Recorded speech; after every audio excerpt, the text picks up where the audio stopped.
பார்க்க போறோம்னா துணைப்படை திட்டம். அது யார் ஸ்டார்ட் பண்ணாங்க அப்படின்னா வெல்லஸ்லி பிரபு 1798 ஸ்டார்ட் பண்ணியிருப்பாரு. இதோட நோக்கங்கள் என்ன அப்படின்னா பிரிட்டிஷோட ஆதிக்கம் வந்துட்டு இதுல அதிகமாகும். இந்திய அரசர்கள் அதாவது சுதேச அரசர்கள் இருக்காங்களா அவங்களோட அதிகாரம் வந்து கம்மியாகுது. ஸோ இந்திய பொருளாதாரம் ஃபுல்லா யாரோட கண்ட்ரோல் கீழே போகுது அப்படின்னா பிரிட்டிஷோட கண்ட்ரோல்ல போகுது. இப்போ இந்த துணைப்படை திட்டத்தை முதல்ல ஏற்றுக்கிட்ட சுதேச அரசு எது அப்படின்னா ஹைதராபாத், ரெண்டாவது வந்து தஞ்சாவூர், அடுத்து அயோத்தி, பேஷ்வா, போன்ஸ்லே இந்த மாதிரி நிறைய சுதேச அரசுகள் வந்து துணைப்படை திட்டத்தை ஏத்துக்கிறாங்க.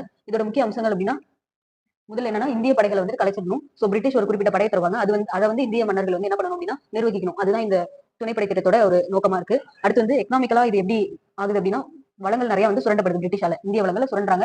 சோ இந்தியால என்ன ஆகுதுன்னா பஞ்சம் ஏற்படுது. அடுத்து சமூக ரீதியா மக்கள்கிட்ட வந்து ஏற்றத்தாழ்வுகள் அதிகமாகுது. ஜமீன்தாரிகள் அந்த மாதிரி உயர்மட்டத்தில் இருக்கக்கூடிய மக்களுக்கும் நார்மலா சாதாரணமா இருக்கக்கூடிய மக்களுக்கும் ஏற்றத்தாழ்வுகள் நிறைய ஏற்படுது. அதுக்கப்புறம் கல்ச்சரலா பார்த்தோம் அப்படின்னா இந்தியன் கல்ச்சரல் வந்து கம்மியாகிட்டு பிரிட்டிஷோட கல்ச்சரல் வந்து இந்தியால வந்து அதிகமாகுது.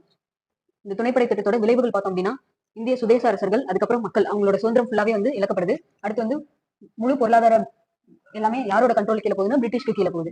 இது இந்த மாதிரி விளைவுகள்லாம் ஏற்படுறதுனால வந்து நிறைய கலவரங்கள் வருது. சோ அதுல ஒரு எக்ஸாம்பிள் சொல்லணும்னா 1857 புரட்சிக்கு ஒரு முக்கிய காரணமா இந்த துணைப்படை திட்டம் இருக்கு. தேங்க்யூ.